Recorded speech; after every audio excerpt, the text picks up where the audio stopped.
What's good, everybody? Steve here, Gate City Sports Channel.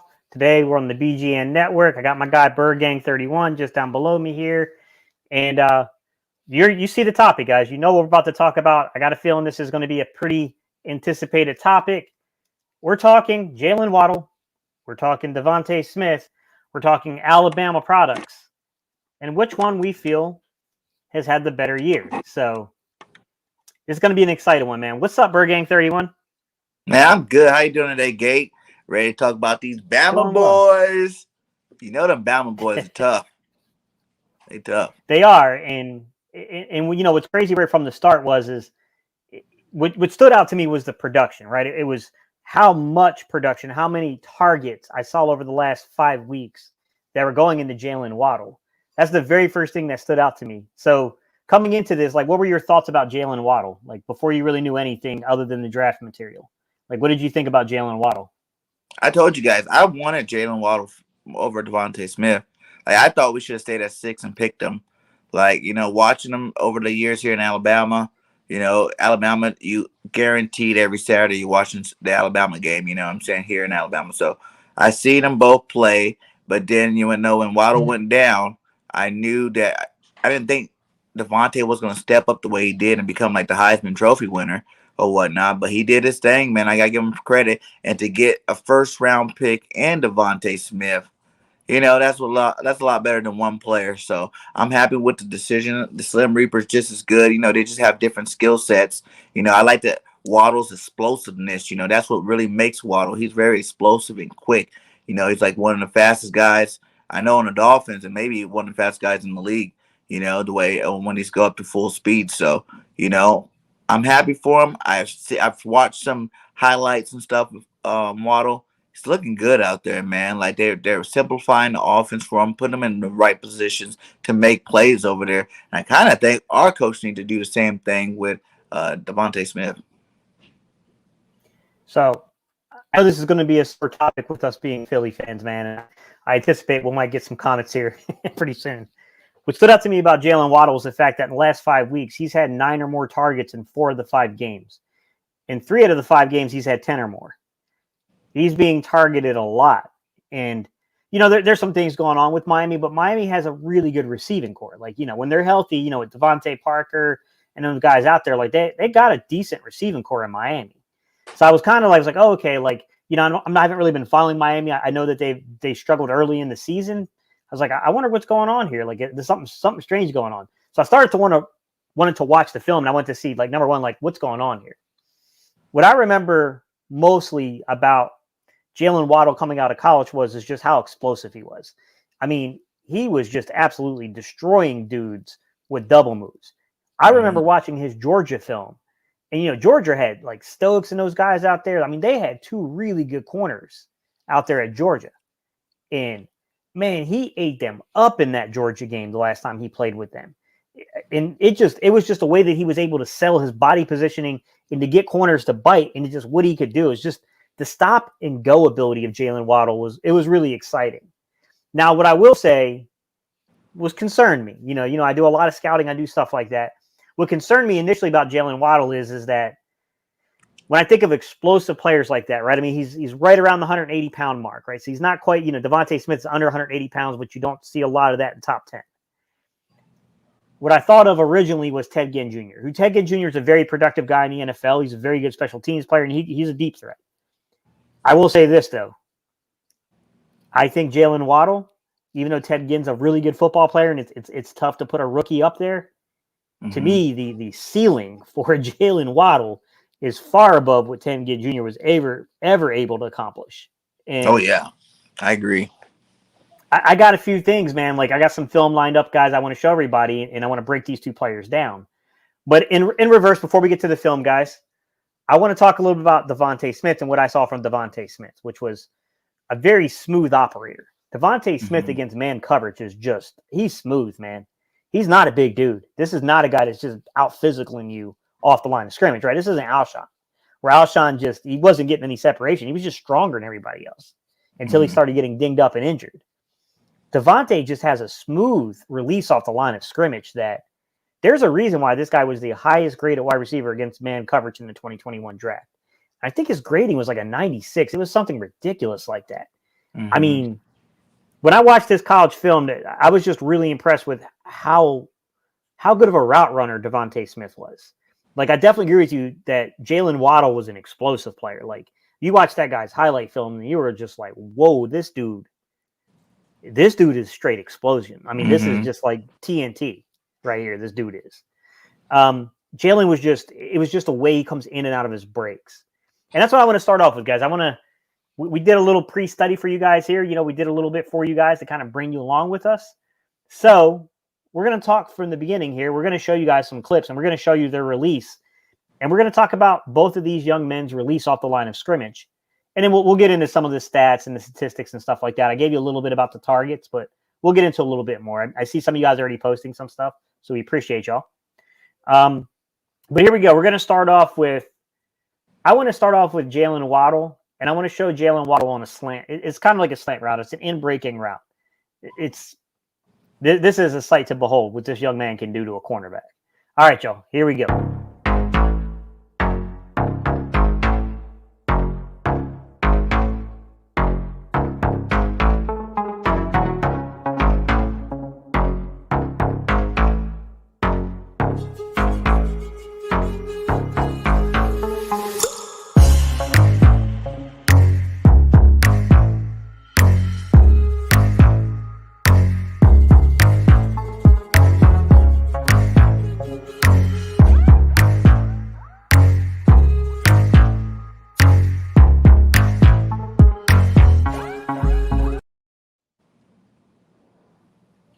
So right from the jump, it's off coverage, right? So it's not going to be an apples to apples comparison, Bergang, because what I'm going to show you with Devonte is more of a man concept he's going to face.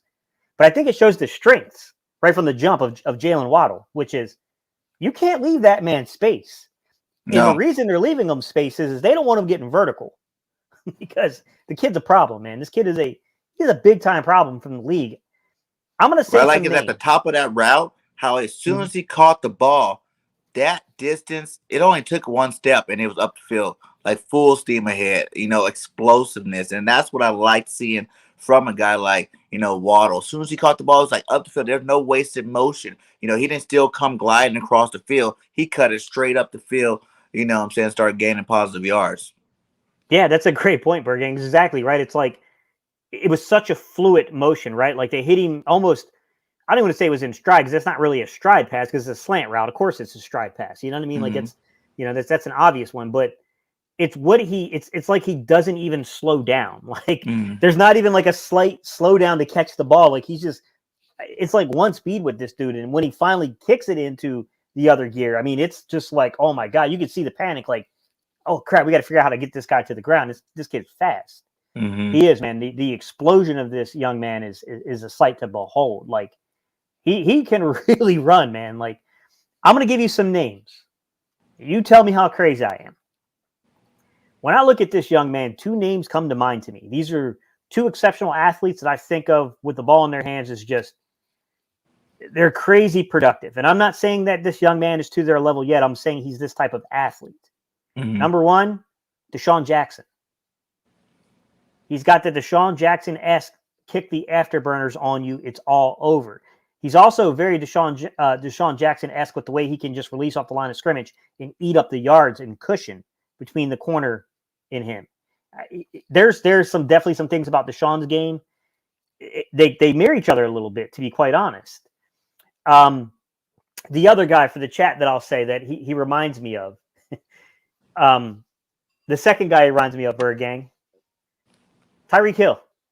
Yeah. Tyreek Hill, which they're different stories. Tyreek Hill's, running back that got converted. I don't know Jaylen Waddle's backstory. I don't know if he has any running back in his backstory.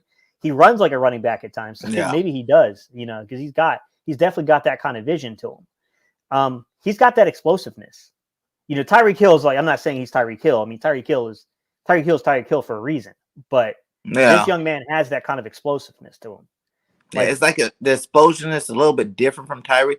I feel like Tyreek, you just see quickness, his explosion is like really like an explosion, like bam, like it looks like he'd be hard to bring down explosion. You know what I'm saying? It looks like a power explosion off the line. Like every step, it seems like he got so much power in each stride. You know what I'm saying? Where if he hits somebody, he's gonna bounce off of him and keep going. You know, Tyreek kind of glides into it with the quickness where he creates a little bit more separation probably than Jaylen Waddle just off his speed alone. But yeah, both of those guys, I like both of those comparisons you have. You know, I can't even think of no one else that it would be. You know, because I could think of, to me, kind of reminds me of kind of like maybe even like an old school Antoine Bolden, but faster. Yeah, well, Anquan was just a bulldozer. Yeah. But yes, he was good with the ball in space. I get what you're saying. Mm-hmm. Like he had very good vision. He had vision Mm-hmm. like a running back in space. Yeah. Now, what I want to show here is, and mind you guys, this is not an apple to apple comparison. All right, everybody. So we just saw Jaylen Waddle playing against, zone coverage. The reason is if you go man press on Jaylen and you miss, you're in a lot of trouble. So they're going to zone him a lot in the league. Now we're going to see them try to come up on Devonta Smith, who is 20 or so pounds lighter than Jaylen Waddle and taller than Jaylen Waddle. So the frame is a lot different between these two players. This is a man press situation. Devonta Smith is going to be lined up against probably one of the best cornerbacks in the league in Marshawn Lattimore. I want everybody to see just how well this young man runs this route because, I haven't been excited about a receiver in Philly and it's been some time. And this guy's good. He's really good. He's a very good route runner. So without further ado, guys, I'm going to stop talking. I'm just going to show you the clips because I think it's worth seeing. And I think you guys are going to enjoy it. But we're going to take a look at a man snap rep. This is Devonta Smith. Pay attention to his release, guys. Here it goes.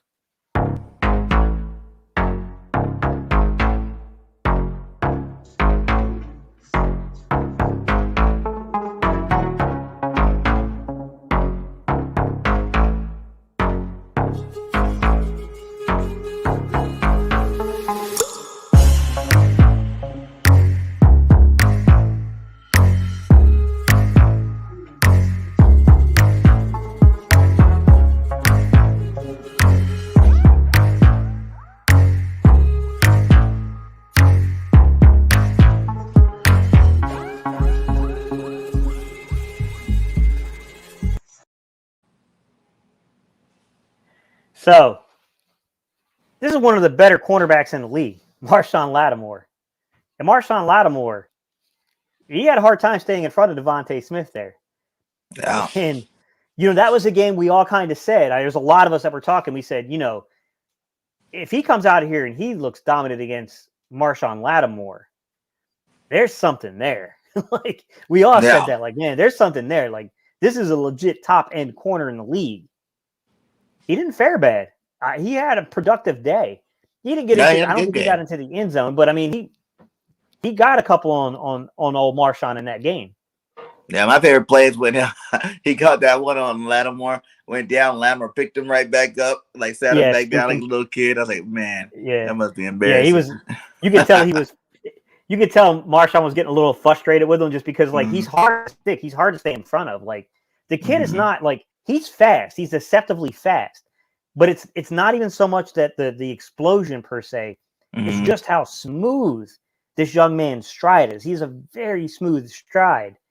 And it's just difficult to keep pace with him for a duration of time. And the way this young man can release off the line of scrimmage is there's not many people in the league that can do that, man.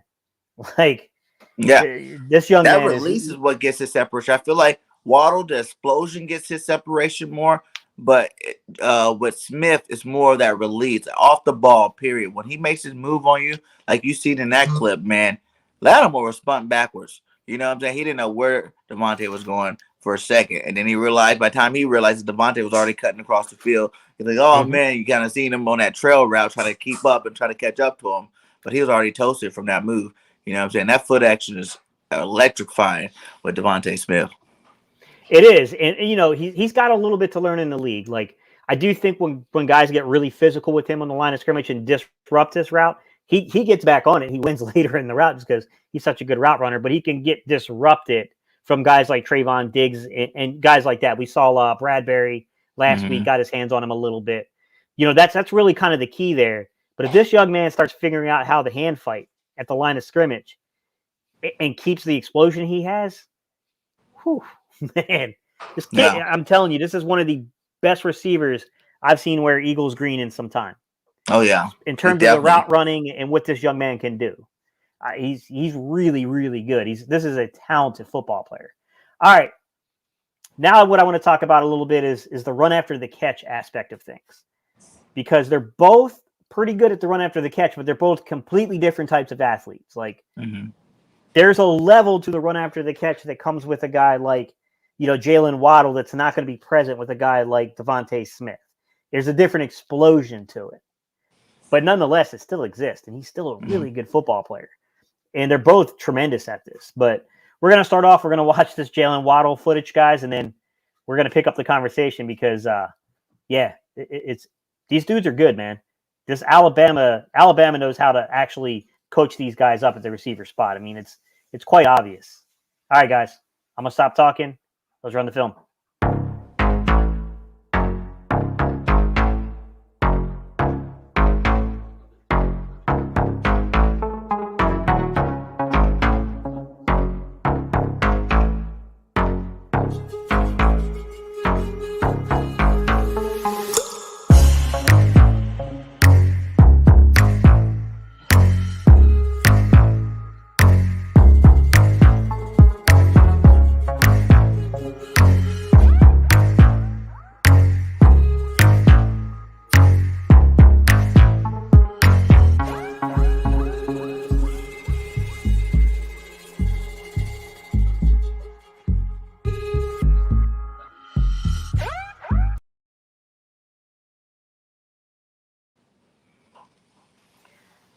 So, just from the beginning, man, if he had the angle, what happened was he didn't have the angle to take it to the house. He had the speed. He absolutely had the speed to take that one to the house. He's clearly going to be the fastest player normally on any football field. Like that dude if you hit him in stride, that's a problem. Like he's a problem if he's hitting stride because the kid has just got another gear that most guys don't. It's weird how good he is at concentrating on the catch. The only problem I've ever really had with Jaylen Waddle in college is that he got banged up a little bit. I don't want to over-exaggerate his injuries in college because I think that happened a little bit in the draft. But he did suffer some setbacks in college from injuries, and the biggest one being last year when he really was supposed to be the guy. He was supposed to be Devonta Smith for Alabama.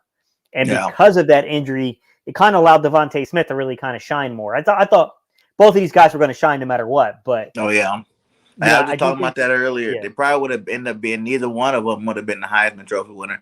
They probably would have Matt Jones in if Waddle would have stayed because they both would have had electrifying seasons. And, you would just give it to the quarterback in that aspect. Yeah, absolutely. And that young man, like I said, man, like he's super talented, man. Like it's crazy that they have this kind of talent at one school. And just to think, like, the Calvin Ridleys, the Julio Jones, just the amount of dudes. Mari Cooper, and of course, a Judy. lot of that has to do with recruiting. Yeah, Jerry Jeudy. Like, I mean, just the amount of guys have come through this school and moved on. Like, I mean, they're all really good football players. And this next draft, too, they got a couple of guys coming out. Mechie and Williams. Both of those guys are beasts. Yeah. And like I said, they are different. Like, they're all different types of receivers. But every one of them are exceptional route runners. As crazy as that is, they're all really good route runners. Yeah. Which, I mean, it does speak to the coaching staff there. Like, yes, it's easy to win games when you have that kind of talent, but they're still coaching the kids up because these kids are coming into the league as very polished route runners, all of them. Oh, yeah. And that stands out. Now, what I want to do is I want to take a look and I want to give you guys, an example of Devonta Smith. Like I said, Devonta Smith, not quite the same dynamic athlete with the ball in his hands that Jaylen Waddle is, but he's still a dynamic athlete. It's like, it's like calling every other receiver not dynamic because they're not Tyreek Hill. You know what I mean? Like it's an unfair comparison at times. There's only one Tyreek. Yeah, exactly. All right, Devonta Smith, run after the catch, guys. Let's roll that beautiful bean footage.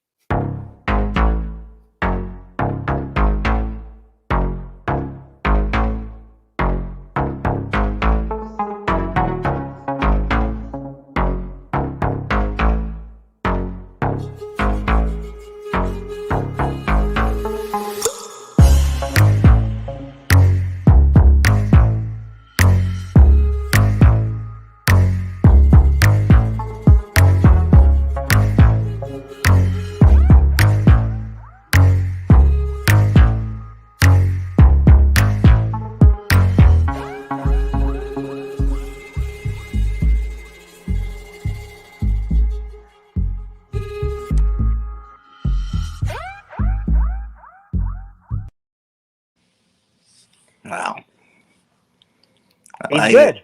I like it. He's pretty good, man. I mean, he's more of a dynamic athlete than I think people realize. He's not Jaylen Waddle. He's not. I mean, you can see there's different speeds there, but he's a very smooth strider. He has a very good vision. I mean, you look at a guy like Jalen Reagor, who used to be a running back, and he is a very good athlete, but he doesn't have the vision. You get a guy like Devonta Smith, who has the vision, who's a decent athlete, and you can see the kind of production he gives you on things like run after the catch plays. These plays that are designed to do that. You know, same thing with Quez. Quez is the same way, where he's a very dynamic athlete. That's true, but it also has a lot to do with the fact that he can see things quickly, process them as a runner. And if you give him space, that's a problem. You know what I mean? He can be out of there. He's a very good athlete, man. Devonta Smith is. I mean, I didn't think, because like when I first heard his numbers and stuff, I was thinking like, he's going to be like a high 4.4s, maybe low 4.52s. Sometimes you forget though, man, like it's easy to run in shorts. That's not your game speed. It's not your game speed. Your game speed can be completely different. And this young man has a very high game speed to where he can really run with them pads on. And he's almost, against some of these guys, if you don't get your hands on him and disrupt the route, he's almost impossible to stop in man coverage. Like what he's doing to one of the better corners in the league it's eye-opening. Like, hey man, we actually got something. And you have to worry about later. What I like about the two is you just got to worry about like where Devonte lacks in that explosiveness, he gains in his footwork. You know what I'm saying? Like the way he separates, like you see him at the top of that route right before he cut, the corner's lost already. If you look at a guy like Waddle were to run that same route, he would have just planted that foot, and his explosiveness from his speed would have took him, and created that same separation, but they get it different ways. You know what I'm saying? Like, he sets him up, jukes him, and now he's clear for that route. Waddle would have just been boom next, you know what I'm saying? Next up the field type of, but it's still like they're both explosion. They're both really good at doing what they do, but just they do it separate, two different ways. But you kind of get the same result.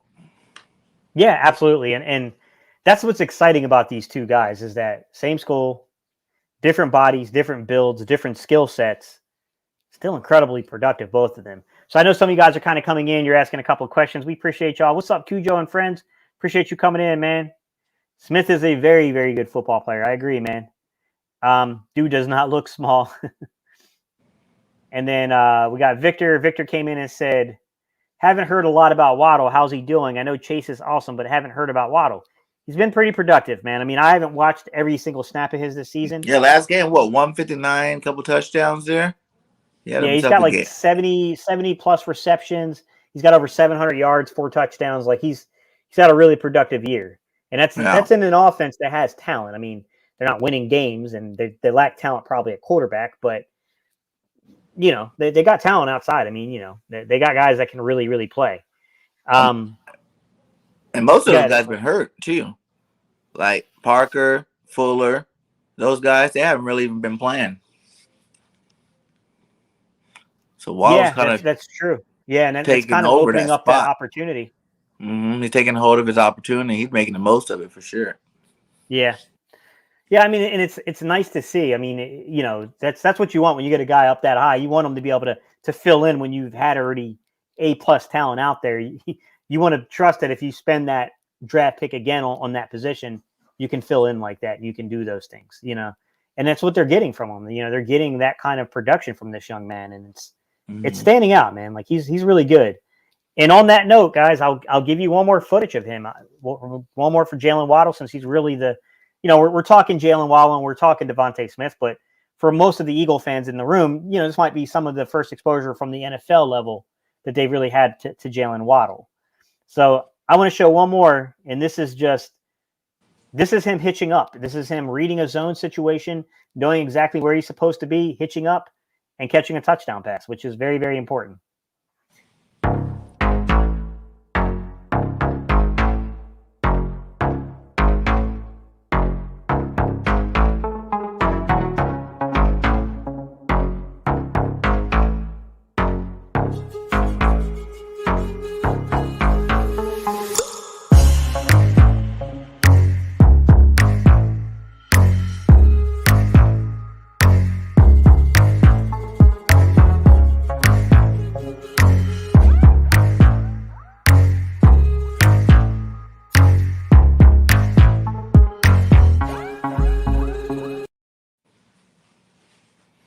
Yeah. I mean, dude's good, man, and that's goes to show you. I mean, this is him playing the short side of the field, the boundary side. He's not a big dude. This is not this is not your typical split end receiver. It's just that people don't dare to try to press him. Really, I mean, it's pretty rare to see anyone try that. I'm not saying no one has attempted it, but it's rare to see that because of the level of athlete he is, and because of that, he gets to operate freely there, and he can read stuff. I mean, to me, what that shows is a football player that understands. Okay, this is our route combination. This is the coverage. This is where I should be sitting down and presenting myself as a target. I wish we had some guys in Philly right now that were doing that. Right. These guys out there, like, that's another reason why, the knock on Jaylen, and I really feel bad for the guy because it's just like, we really don't have three good receivers, man. Quez, we can say all we want. We can say, giving him more targets, he will be that guy. But he doesn't get the target, so we can't say he's that guy. Just like Miles Sanders, we can't say he's that guy because he don't get enough carries. He's not healthy enough to stay in the game to get enough for those carries. So it's like the same thing's going on, with our receiving core. Rager's not that guy. We already know that. You know what I'm saying? Rager's a slot guy. Give him the bubble screens, give him the end around, jet sweeps, quick slants type guy. And that's pretty much it. That's all you're going to get really from him, I think, right now. Until he gets out of his own way, and develops more in the offseason, take it more a little bit. I think he needs to take it a little bit more serious to come back a lot stronger. But Devontae's really the only guy, that can run the route tree perfectly. That's only one receiver. And after you get double that guy, send help that guy, it's like now you're stuck with a bunch of, all right football players. You're not stuck with some of these elite guys have, you know what I'm saying? Like when you got guys like, the Rams, Cup, Woods, Van Jefferson, you know what I'm saying? Like, Kansas City for all them years, they had Hardman, Tyreek Hill, even Travis Kelce, you consider him a receiver out there. Like we got, Dallas Goedert, who hasn't even proved yet that he is that elite receiver. I mean, tight end, he's on his way up. We like what we see, but he hasn't proved anything yet. I thought this was going to be the year he proves it. He's not really showing me, eliteness. He shows me he's still good. That's what he shows me, you know what I'm saying? We don't have those bona fide stud guys that catch everything inside their sight, you know what I'm saying? To catch everything around them, that want to go out there and make that big play every single time the ball's in the air. And I think, like, that's what I was saying. Like, I really think we need to draft another one. Draft another first-round pick receiver. If there's a stud out there, keep it going until you get it right. Yeah. It's like, keep it going until you get it right. Because what we're doing is not right so far. Rager's not right. Quest is still staying on the team because he wasn't even a first-round pick. He was like, fifth-round pick. He's developing at a nice range, a nice rate. But he was lower than that. He was a 6th-round pick. Yeah, 6th-round pick, even better, you know what I'm saying? So he's actually doing what he's supposed to do as a 6th-round pick. Like, he produces at that kind of a level right now. And I can see his ceiling being even higher. The more they get on the ball, the more he gets acclimated into an offense, you know what I'm saying? He can, I think, personally, they need to start him. They need to start Quez and Smith and then put Rager in that slot whenever we go 3 receivers. Yeah, absolutely. Victor, I definitely get the point you're making. But I will say this about our guys. They have a Ward Jr. there. They got guys that play that role and they're good at it. Quez, here's the thing about Quez, man. He made a couple of good plays. The catch on the sideline, it was a great throw by Hurts. It was a really great catch by Quez last week.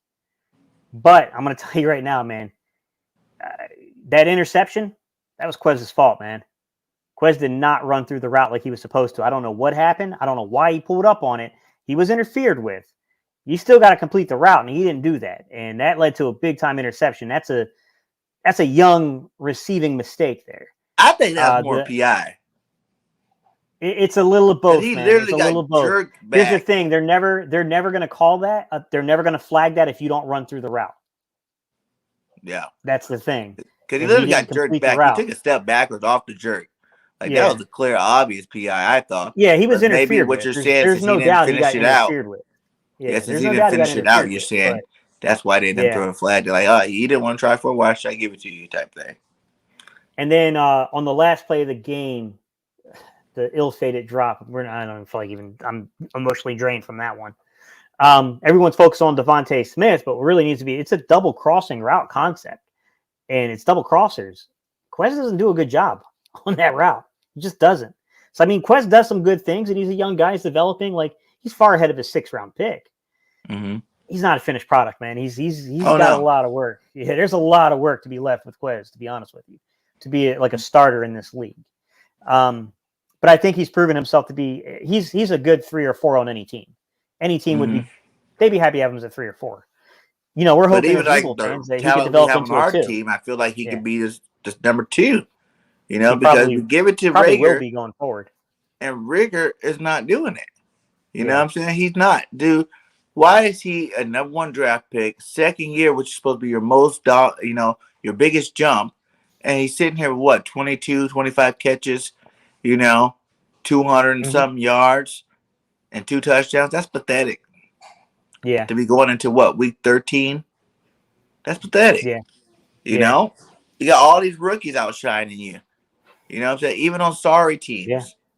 Yeah. You should be able to show more than what you're doing, man. Like, I will give him that nice little catch. Whatever. He had 1 catch. Good job for you. But, even JJ had a catch. Like, that's nothing. You need to be an actual game changer, a piece of the offense that people have to account for. And I don't think there's none of them. I'm not even really willing to give Dallas Goedert that right now. Because he's dropping passes. He's dropped open passes too. They all are. They all are. You know? Even Devonte dropped some, to be honest. But he was mostly dropped a lot of his early. Like early in the season, he dropped a lot more. Like nowadays, he really drops them now. But early in the season, he was dropping them for sure. And that's when I was like, "Quinn needs to start over him."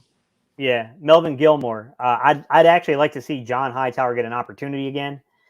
John Hightower is he's a good route runner. He's very good against man. He's slight of frame, just like Devonte, though. So you got to worry about, you got Devonte and you got him out there. You got to worry about teams that might get physical and play press on you because they have to eat it. And they can't get their routes disrupted to the point they're completely removed from the play. Now, there are things you can do as a coaching staff. You can give guys free releases, right? You can put guys in motion. You can run, stacked formations. There's things you can do to get those guys free releases. But you got to, we would have to find ways of getting creative in that if we ran up against that kind of problem. But I think Hightower deserves another shot.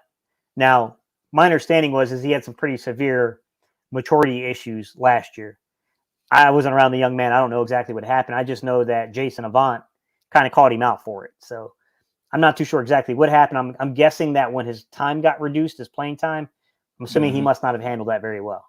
But hard to say, man. If you're not in a room, all you can really do is listen to what others said that were, around the program. And I feel like all these receivers should be producing more. That's the coaches. You know what I'm saying? I still feel like Nick's in the first 2 pages of his playbook. You know what I'm saying? He hasn't went deep into nothing. We're still like, we're not doing the first 5 weeks where we only did the same 5 plays, but maybe now we're doing 10 plays.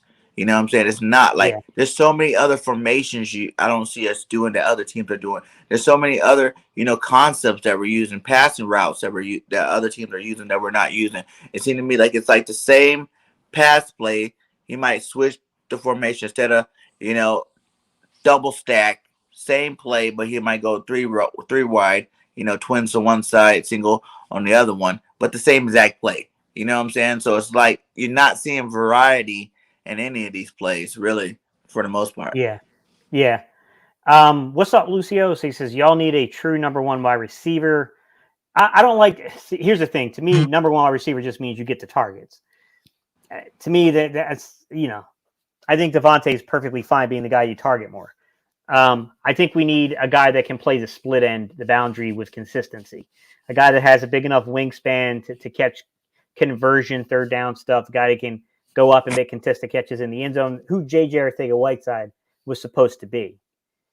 I don't know where the coaching staff in the front office is at this point on him, but it's getting harder and harder to think he's ever going to be anything even remotely productive in the NFL at this point. But we don't really have that guy in the offense. And I do think that's something that is missing from the offense, that true split end, boundary side, X-aligned wide receiver. We don't have that. We don't have that guy. No, I know a lot of people are going to say, well, we did have that guy. It was Travis Fulgham, but look, they made the decision because of whatever was happening, man. You know, we can't control that. yeah, I just saw Jalen's comments. I was laughing. You missed it. We already talked about it earlier, Jalen, but I'll catch you up in a second. He I said, really feel Victor like we said need that, to go out and get Drake London from USC. Not because I'm a USC homer either. It's just he's a big physical receiver, you know, that I yeah. think will be able to dominate at that position. You know what I'm saying? He's good X. There's a couple of guys in this draft that I think Mm-hmm. you never really fully know if the guys are going to work out in the NFL, but they fit if J.J. Arcega-Whiteside was believed at one point to have the ability to eventually develop into that type of player, these guys have just as good a chance. You know what I mean? So, I mean, there are a few of these guys out there that I definitely think that, depending on where you're at with the draft capital, decisions you make at quarterback, things like that, I think we Especially got if to he go falls to defensive the second, heavy. because I know he had a leg injury Yeah. at the end of the season. If he falls to the second round, I'll jump on it with our second round pick. Just go get him. And then you're not wasting another first round pick on a receiver, but you're actually still getting a first round talent in the second. Yeah. Yeah. I mean, Victor, I broke him down. I said that in off coverage, Jalen Reagor is pretty good at separating versus off coverage. But, this last game, man, it's hard to defend him, man. Like, you can win, you can gain separation. If you don't secure the catch, it's all for nothing. Yeah. And I don't really even see the explosion that everybody talks about with him. To me, he looks like he's going in the same gear. I don't ever see. He's explosive, really, but he's not decisive right now. I don't know what happened, but the decisiveness you saw from him in college, which allowed him to exhibit the explosion, is not there. Now, there's been other questions that surrounded him. I know he failed a physical in training camp. Now, that was supposed to be due to some kind of a lingering injury. It wasn't necessarily because of the conditioning he was in, but he failed a conditioning drill. And, that caused some issues early in the year. So, I mean, there's been these little weird things with him. Don't get me wrong. But to me, he's just not decisive enough, especially when you see those those end around, like jet motion sweeps, the jet sweep stuff that they try to use him on. He's just not decisive enough. Like there was we only did it one game, really. Yeah, no, they've done it in a few games. They've tried to hit him on a few games with that. I mean, he just with that the same way we used him in Detroit, where he went, end around type runs where he had 12 and 12. Like I think it was the Chargers game. He got one. They were setting the edge. He had the edge, and he had probably, I'd say, a 6 to 10 yard gain. But for whatever reason, and I'm not sure why he did what he did, but he tried to cut it back. I don't know if he thought that somehow this defensive end would have more foot speed than him to get to the edge or had the angle. I don't know. I don't know what the heck he saw. I don't know what he saw, Bird Gang. I don't know. But for whatever reason, he made the decision to try to cut it back. And I will admit there were a couple of plays I saw in his college film where he did that. It was a bad decision, but it worked out for him just because he was the best athlete on the field. But to me, it's a lack of decisiveness. He's just not decisive in those plays. And I think it's getting ugly. It's starting to get ugly with him with that, And I'm very cautious of what I say because a guy like that can surprise you in a week or two and start really producing, but I ain't counting on it. Yeah, I'm not counting on it. Though. That's the thing. Like if it happens, I'll be happy, but you know what I mean? Counting on it is, It's that ick factor. Like I'm starting to even believe he's too mentally broken. You know what I'm saying? I feel like it took all the way in training camp before he started acting right in training camp for Nick to get in his face and yell at him. Then you see him have a couple of good practices. But then after that, you know what I'm saying? Where did that energy come where you're catching these one-handed balls? You're doing big things again. We haven't seen it because you have more than 200 yards. Sure, I agree. There's people out there that make 200 yards in one game. You know what I'm saying? And definitely have over 200 in 2 games. So it's like for him still to be stuck at that number, it's like, where is this explosion there? Like where is the separation? Because a lot of the games too, like the ones we had to feed Devonta Smith, it wasn't all just because, we're feeding Devonta. It's because he was the only one getting open. Yeah. Someone had said earlier on the conversation of what we started off with Jaylen Waddle, they said, how he really thought that he was getting a Jaylen Waddle-like talent in Jalen Reagor the year prior.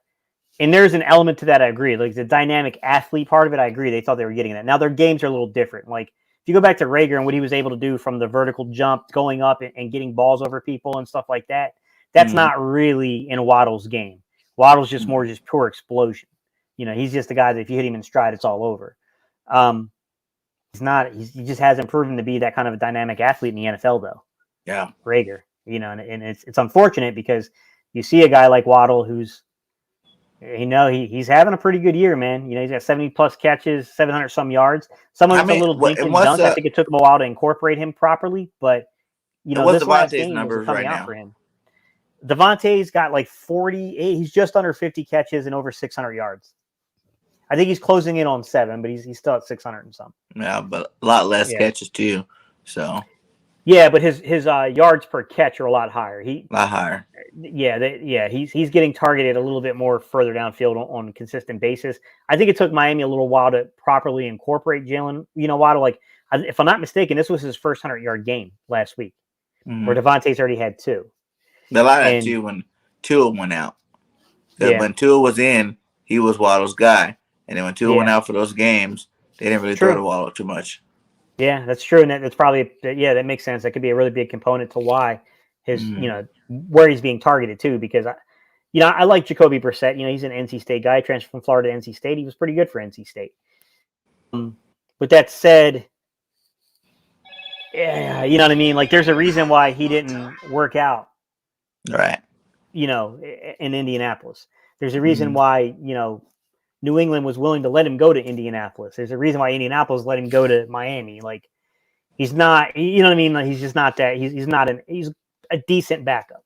He's a mid-tier backup that's maybe could even be argued to be one of the upper, thirds of the league in terms of the backups. But he's not. He's not a very good starting quality quarterback. I could see that. Yeah, I could see that. That they probably and it was different quarterbacks. A lot of different quarterbacks like different targets. You know what I'm saying? Like, those type of caliber quarterbacks, I noticed they like using the tight ends more, dump offs to the running backs more, and whatnot, and things like that. So, and then also the offense gets changed up as a whole, where it turns to more of a rushing offense. Because again, Gaskin, during those games, that's when Gaskin started doing his thing. Yeah, absolutely. I mean, it's it's tough to judge their offense just because injuries, I think, have somewhat held them back. And they had talent, man. I mean, even their tight ends, they have a really talented tight end room, honestly. Yeah, Gesicki. Yeah, Gesicki, the kid from, I think he was a Penn State product. He's another kid, big wingspan, can go out and catch balls. I mean, he's a good football player. Outside of Gesicki, they have a couple of guys out there that are pretty good, very talented tight ends, athletic guys that have some athleticism to them. When I look at Philly, and that's the thing, man, is like you look at these young offenses. These are both young offenses trying to rebuild. Our quarterbacks are from the same draft class. The 2 wide receivers we're talking about right now are from the same draft class. We have their first round pick. There's some similarities here. You know what I mean? A lot of similarities. What's their record, too? Yeah, we are pretty close in record, unfortunately, now. Yeah, I was hoping they would drop another game or 2, but yeah, they started playing better. Yeah, I was mad they won last week. I'm like, they'll be winning. That's not what we want to see. Especially now that Carson's played 75%. Yeah. We want you guys to lose. Because, if they keep winning too and Carson keeps winning, man, we're looking at 3 mid-first rounds and possibly 1 late if, one team makes it to the playoffs. Yeah, absolutely. Yeah, I mean, that's the thing is that, you look at what's going on and it's hard to predict these things. And I know there are people that, they want us to get better draft positioning. I can't root like that, man. I root to win games. I just, I can't. I mean, it's just hard to watch a game with the expectation. I root for the other 2 teams to lose, but definitely not our team. Yeah. I'm still in playoff mode. Me too. I'm like, I think we can do it. And I just want to, I hate the whole fact that, Jalen Hurts has 1 bad game. And now they're bringing up the whole Russell Wilson thing back up. You know what I'm saying? Like, just one bad game. Last week you're praising the guy. He didn't even throw a touchdown. Those are 3 rushing touchdowns. And you're praising the guy. And just because he has a bad game with 3 picks now, it's like, oh, Russell Wilson, giving up his trade clause coming field. I don't want Russ. Did you guys not realize Russ only won 3 games this year? And did you see that horrible interception he threw at the end of the game? Like, Russ is not the Yeah. same guy ever since he got all big and famous. You got to realize Russ been in the league for a while.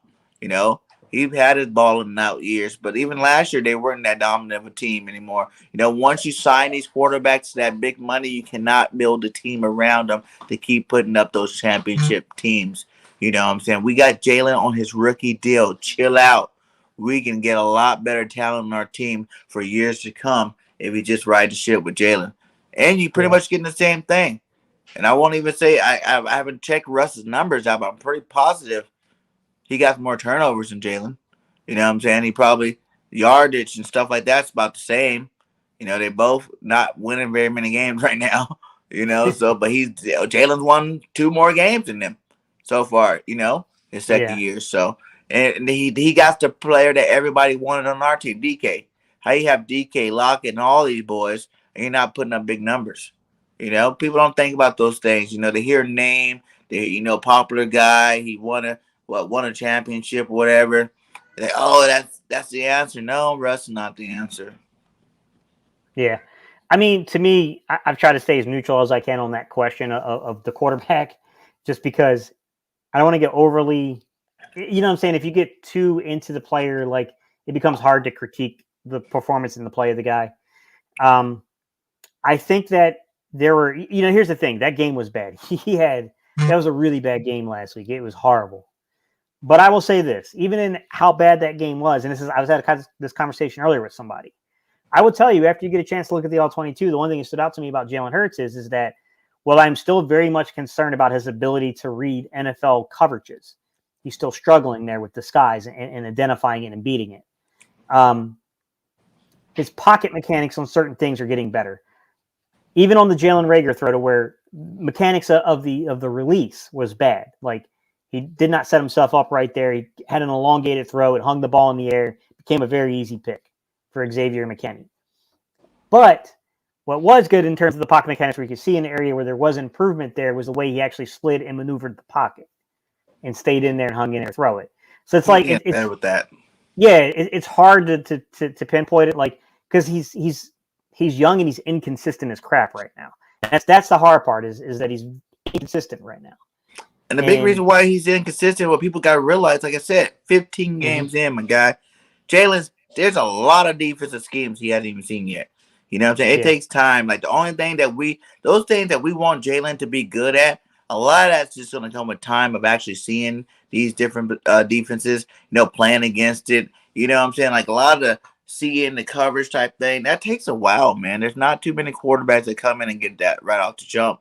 And it's like we're trying to rush it into this guy, and be like, oh, well, you still got to criticize him. I'm like, yeah, but if he's going every week against seeing some new stuff, because yes, you can say that's a cover 2, but you don't know the disguises. You don't know the intricacies of that defense that they did to throw him off because he is a young quarterback, It's like, you see the just of it, you can pick out that was a cover 2 or that was a cover 3 and think, oh, what, you can't just read a cover 2, cover 3. It's not that simple.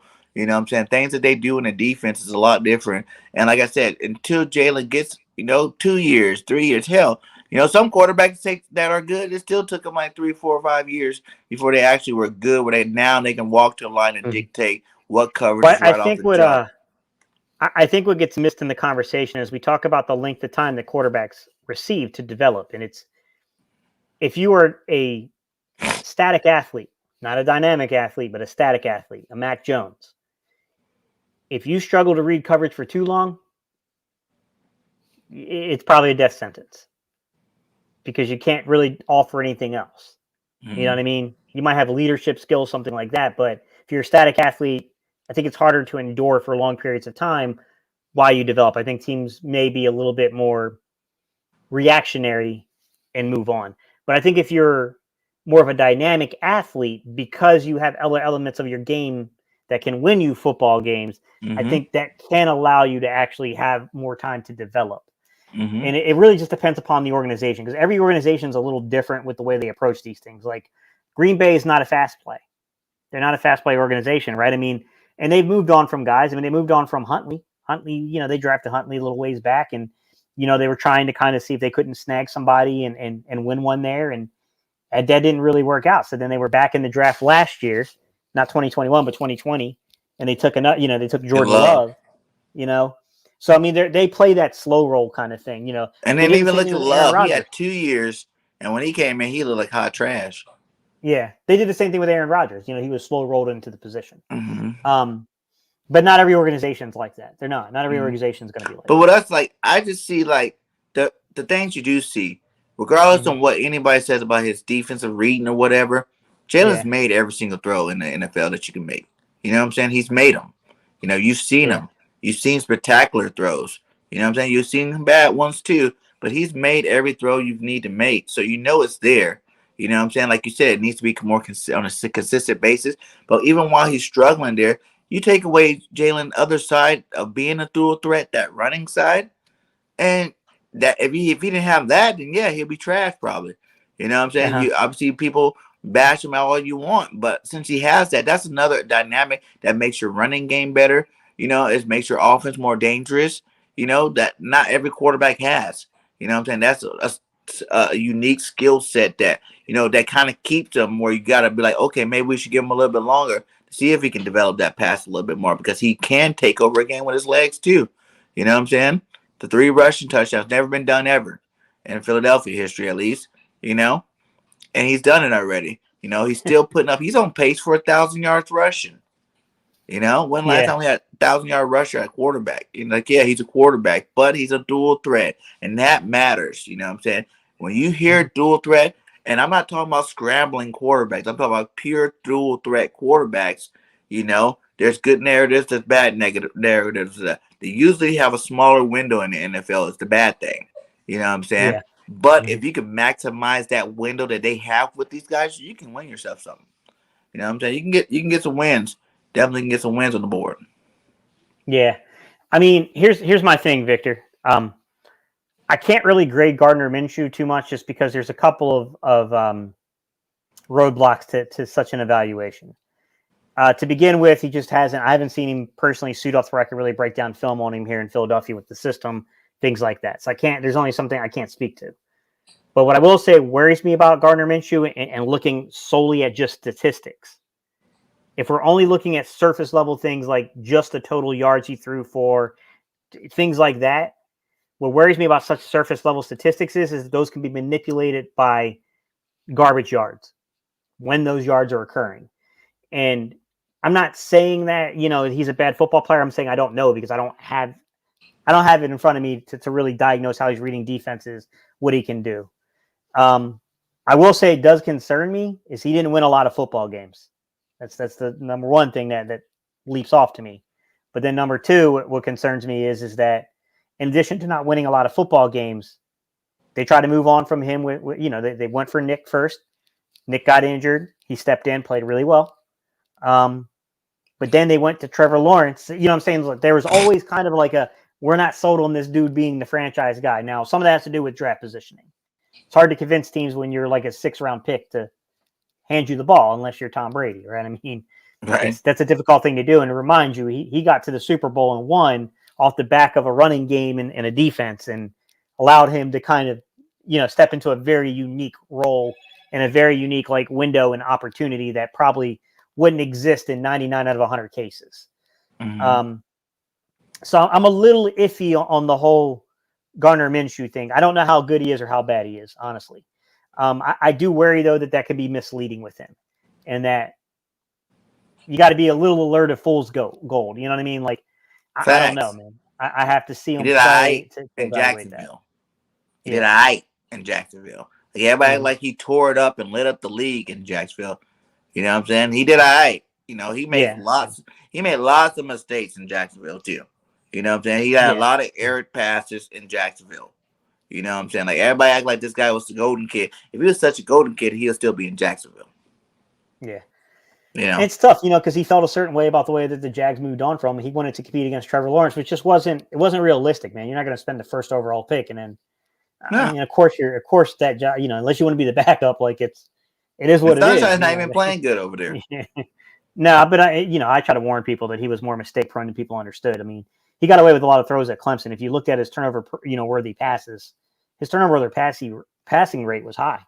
I mean, he did put some balls out there that could have been taken to the house.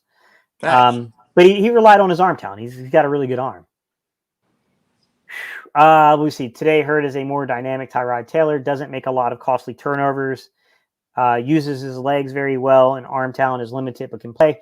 I don't know if I wouldn't go as far as say it's limited. I get what you're saying. It's limited in certain aspects, like his delivery is not quite right. He's got a very elongated delivery, and he's limited in terms of like deeper progressing throws. Sure. I don't know if you can fix that in season, Jaylen. That's a hard thing to say. It probably depends on the guy. We'll say that this young man in particular is a young man that seems to be amenable to coaching. So maybe you could do something like that in season. Most quarterbacks, that's an off-season kind of thing you got to work on when it comes to the mechanics or something like that. And some guys believe in never changing a dude's mechanics, the way they release the ball. Because they, look at Phillip Rivers. Phillip Rivers had I love NC State. Phillip Rivers is my guy, but he had a really funky, weird release. And to be honest with Jalen Hurts, I feel like the things that they taught him this offseason hurt his passes. You know what I'm saying? Last year, you see them throw that bomb to Desean Jackson. He was throwing, I feel like, better deep ball. This year, I feel like those mechanics made him, like, I don't know, maybe cocky or confident or something like that, where it's like he's too careless with it. Like, he's kind of like, it looks like it's pretty, but it's not ever enough on it. You know what I'm saying? Like, it looks more, he putting too much finesse into it as opposed to actually just gunning it in there when you need to get it there. You know what I'm saying? I feel like he feels like it's so open, but it's not really so open, So it looks finesse. Like, when you see it leave his hands, like, oh, that's a nice pass. Then you see that was horrible. At the end of that pass, you're like, man, you could have put a little bit more on that, or you should have put a little bit more on that. He's trying to finesse his passes. Like, they're trying to make him, it's like they're trying to make him believe in his head that he's a pocket quarterback. Kind of like what they did to McNabb. Remember, McNabb was just fine. We were winning games with McNabb. But when everybody came out, it was like, McNabb's not a pocket quarterback. You know what I'm saying? He needs to work in the pocket. He went out and tried to change his whole game up, and he never was the same since then. Exactly what I feel like they're trying to do to Jalen. It's like, let the guys play their game, and you work on making that beneficial for your offense as opposed to, like, trying to change these guys to be something they're not, Yeah. Guys, from my understanding is Minshew's not playing Saturday, that Jalen Hurts is playing. Yeah. So it would take a lot for Jalen. With an ankle injury, the way they be taking up those stats. I didn't think it was going to happen personally, guys. I didn't think he was going to come out, but I didn't know the nature of the injury. I didn't know how severe it was. It's hard. Like, I don't want to make predictions, man, but from last I heard, Jalen himself. Like, you might not see him run as much this game, but he definitely playing. Jalen, he don't really. He can't afford to be missing no games. He got to go out there and do his thing and win some football games. And who knows? Sometimes players play better injured. I was always that way in college and pros, man. If I had a bum leg or something like that, those would be the games a bum shoulder, those would be the game I rush for the most yards because I'll be protecting it so much that I'll just be doing things I normally don't do. So some players play good in adversity. Hard to say, man. I mean, look, when I evaluate him as a quarterback, Jalen Hurts, it's difficult because I see Jalen Hurts. He's a weird in-between type quarterback. I think Jalen Hurts wants to progress into the area of guys like the original guy that I can think of in my head right now probably would be Doug Williams, but that's going a little too far back. But Steve McNair. From Steve McNair, you got the Donovan McNabb. I think he's trying to progress into that type of quarterback. Dante Culpepper, the type that can beat you off the run. They can get you with the running game, but he wants to develop into a passer. The problem is that at the same time, I think he's dynamic enough in different ways. He's not the same athlete Lamar Jackson is. He's not the same athlete that Colin Kaepernick was, but he's dynamic as an athlete with the ball in his hands running. So I think he's this weird kind of in-between quarterback, honestly. You could even say, there's a lot of guys, man. And I agree, guys, that if I think Jalen's built a little different than other guys. So I'm not as concerned with him enduring injuries. Yeah. He's built a little different, guys. With that said, the more contact you take, Jordan Howard's a big, strong guy. Jordan Howard gets hurt because he takes contact. Sure, the more contact you take, the more risk there. you're not being adverse to risk, then yes, you're taking chances that you could come up limp. There's no doubt about it. We'll see how he reacts, guys. I mean, I can't, I don't know, guys. We'll see. I only judge what I see from the film. We saw an adjustment here where they went into, hey man, if they're gonna zone read and they're gonna do that, then we're gonna put a hand on the quarterback every time they zone read. Maybe take them out of their will to want to do that in this game. I don't think that really works until the next week because you already have your game plan going. So it's kind of hard to shift gears like that. With that said, I mean, now we'll see how other teams do. We'll see what these guys do to counteract that. I mean, yeah, because at the end of the day, it comes down to our coaching staff. You know what I'm saying? Like, you have to be able to counteract anything that they're doing to your offense. That's your job. You know what I'm saying? Like, they want to collapse on Jaylen on option plays, and you need to be able to find new plays that can attack that weakness, because that means there's a hole somewhere in the defense, and you got to attack it. So, I think Sirianni gets stuck on, he had 6 plays that he wants to do, and he, tries his hard not to come off that script. Like, I'm going to do these 6 in a row because they're going to set the next one up. Sometimes you got to stop and do something different. You know what I'm saying? And I don't think he's that developed as a head coach or offensive coordinator yet to stop, because I feel like he feels like he has to get them in that order to set up the next play, which is cool, whatever. Like, if the flow of the game is working, that's why we see some of the drives look pretty. It's the flow of the game on that drive, and they're working and going down the field. But whenever there's a ding or something like that messes up the flow of that drive, it totally messes up the whole rhythm of the offense. And it seems like he doesn't ever, make the proper adjustments to get back on track. Yeah, Jalen said, the Donovan Steve McNair mold is why you have to give Hurts 2 years in addition to this team having holes out the wazoo. Yeah, we do, man. And that's my biggest fear, is that trying to chase guys,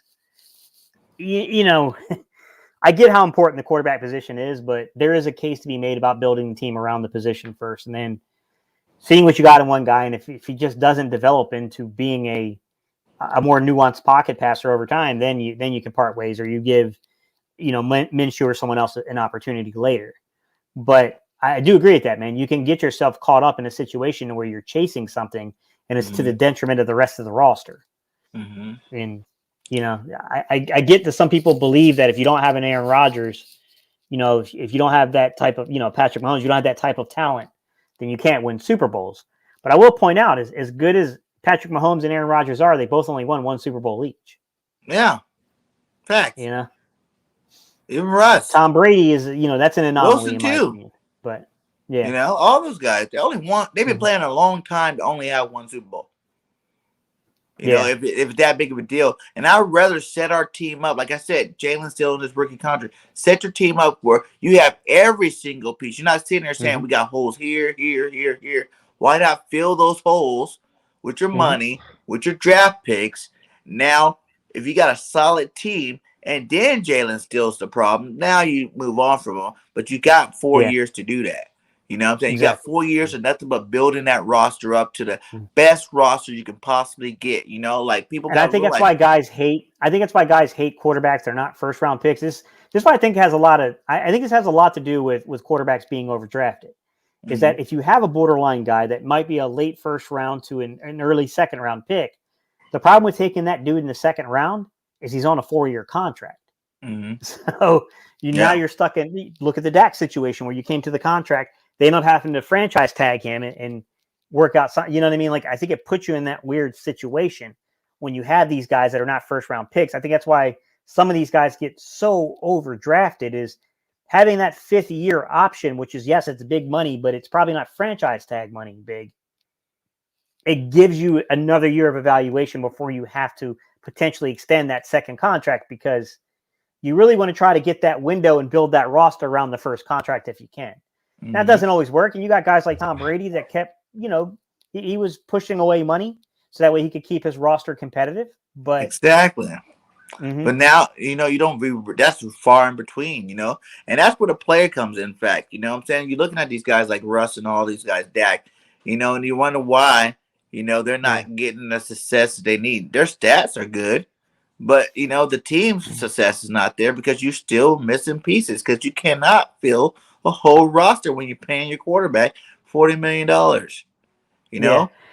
Yeah, it's tough, guys. I see some questions in here too that kind of ties into what we're talking about, which is Richie MC. I don't know, man. It's so at Gate City Sports Talk. Can Jalen improve at a rate of 25% better each year? I don't know how. That's a tough one, man. When you're talking about percentages, like, Yeah. Here's the thing. He spent time this offseason working on playing on schedule. He's been having these in-person meetings with the head coach. He's got his quarterback coach down on the sideline, right? So they're working on keeping him on schedule. Guys, on schedule just means that you don't break the pocket, you don't break containment too soon. Okay? It means you stick to it, you replace the blitz. So what you do basically is you have a blitz coming at you, you fill the blitz with the football. It's replacing the blitz with the ball. They want him to play on schedule. They're trying to work on some of his pocket mechanics, teaching him how to slide in the pocket. He went with Avery in the offseason. He's a quarterback coach down in Georgia, and he was working with him on playing on schedule, playing on time. He also worked with the kid that's up there in San Francisco, by the way, too. He worked with the kid that's in Chicago. So, I mean, he's worked with a lot of these quarterbacks on this issue. It's tough to say, man. Everybody's a little different. I don't know Jalen personally, so I don't know his learning capacity. Like, I don't know the guy, man. I've never had a conversation with him. I would love to, but that's kind of difficult to do when, unless you got like hundreds of thousands of subscribers, guys, and some pull with maybe the Eagles organization. Like, that's a pretty difficult ask to get, man. The issue is, I don't know, man. I don't know. Like, you have to. That's where the offseason comes into play, man, where you evaluate the film. You have to evaluate exactly what's going on in terms of the improvements that need to be made. You have to convey that information to the young man. And then that young man needs to then find adequate private coaching to improve the game. Mm-hmm. Now, I will say that in this early season, the elongated delivery on deep passes has been a bit of a problem. His timing on deep passes, playing in time with the offense, right? Knowing when to release the football. Knowing how to read something before it's there yet. That's advanced level quarterback stuff, guys. And that's the things that have to improve. That's where that 25% margin would come in at. I don't know if you can do that or not, RC. I can't say. I can't say without talking to the guy. I can't see without seeing the training regimen that's going on, Richie. I don't know, man. Like, I'd have to see everything to make an assessment like that, man. And that's just something from the outside perspective, I just can't. I can't know that. You know what I mean? Like, it's difficult to judge from here. But I will say that they need to work on his ability to anticipate routes coming open, anticipate, the coverage and know that, okay, this is going to be open. But some of that has to do with the receivers too, guys. It's both, man. Both of these groups are they're best friends and enemies at the same time. Like, it's just the truth, man. Like, if a receiver doesn't finish their routes, if a receiver isn't where they're supposed to be, that's a problem. Look back to last year's film. There were interceptions. Yes, Carson had some bad footwork. Carson put the ball on the wrong shoulder on sometimes. Mm-hmm. Some of that also was receivers not being where they were supposed to be, to be quite honest. And that distorts things. That's why film study is so important. That's why getting a harmonious relationship between the receivers, that group, and the quarterback is so important. And that's really the next step, guys. And I don't know. I can't make predictions on that. Like, he's got to learn how to read coverage a little better. He's got to anticipate the routes better. He's got to, let's call playing in time, not on time, but in time with rhythm, in rhythm, basically, with the offense. And then he's got to play on time with the offense, meaning basically when you're facing those kind of pressure packages and things like that, you got to know how to fill them with the football. So, our receivers need to get better, become better route runners in general. Yeah. You know what I'm saying? Yeah, I mean, have all these have cuss word routes, and then expect everything to be on perfect. Some of these plays are timing plays for the route ran perfectly. You know what I'm saying? Like, if you're shaving routes, if you're cutting routes short, you're not deep enough. Those are all things that a lot of those reads for him to be one of the quarterbacks that can get the ball out front of the receivers. Sometimes, like, when you're practicing against air in practice, you're running the full route to the right distance, making your cuts at the right time, So Jalen's throwing it. So now in the game, he's just throwing it. You know, you done ran that so many times in practice. He's like, boom, I'm just gonna throw it, boom. And you're not there because now you have somebody over bumping you, Yeah. or you have someone over you where you're thinking you need to cut it short or bring it long or whatnot. You know what I'm saying? Change it up a little bit, and now you got a different outcome. Yeah, it's tough to say, guys. How do you get a guy to play chess instead of checkers? Like, that's a tough question to ask, man. I mean, look, I don't know what turned Peyton Manning into what looked like a pure bust his first season in the league into Peyton Manning. I don't know. Like, I don't know if it was just purely experience and film, and he just, he had all the physical talent to do it, Yeah. or it's hard to say, man. Like, I don't know. Like, He was look, very I talented thought that coming out look, of Tennessee. I thought Allen had it figured out in Buffalo. I'm not so sold on that anymore. Mm-hmm. I'm not so sold on him anymore, guys. Like, I still think Josh Allen's struggling a little bit with his mechanics, and it's costing him right now. Like, it looked like he really had that solved last year, and he looked like a legit top 5, top 6 type quarterback. Yep. You know what I mean? Like, all quarterbacks, really, if you look at the yeah. season, there's not very many quarterbacks, even like Brady or none of that. There's all of them that had bad games and look, not so great. There's no perfect team.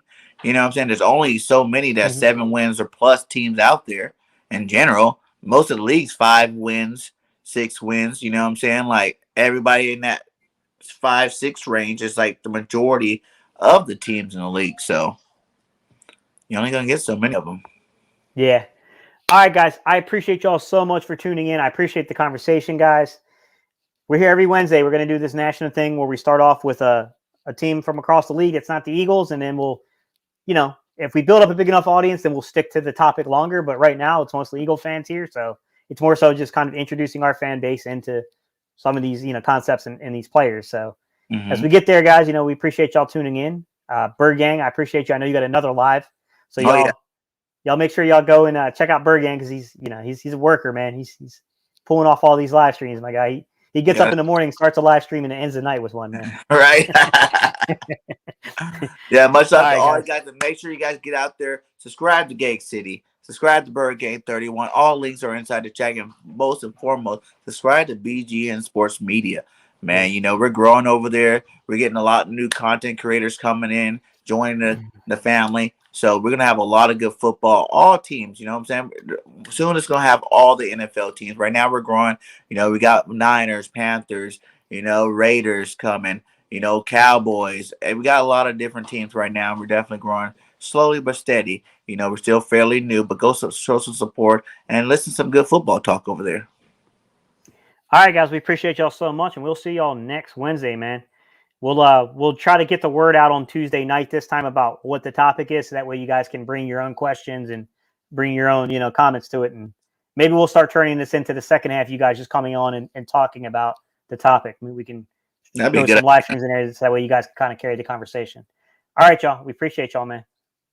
We're out. Peace out.